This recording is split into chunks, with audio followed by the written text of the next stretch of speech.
আবার তারার মধ্যে হারিয়ে গেলে ইব্রাহিম? এবার বলো আমাকে, ওরা তোমাকে কি বলে? মোহাম্মদ নজির পীরে মেহমদ পাশা আপনার সাথে দেখা করার অনুমতি চেয়েছেন। পাঠিয়ে দাও ওনাকে।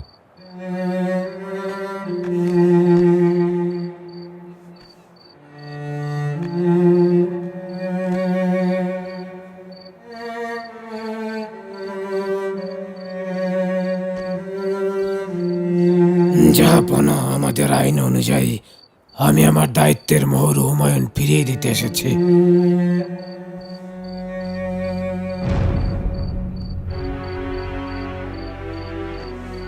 উজিরে আজমের সিলমোহর ফিরিয়ে দেবার কোনো প্রয়োজন নেই পীরে পাশা। আমার বাবা ইয়াভুস সুলতান সেলিম খানকে আপনি এতদিন অত্যন্ত দক্ষতার সাথে সেবা দিয়ে এসেছেন। আমার সাম্রাজ্য আপনার কাছে কৃতজ্ঞ। আমি চাই আপনি আপনার কাজ করে যান।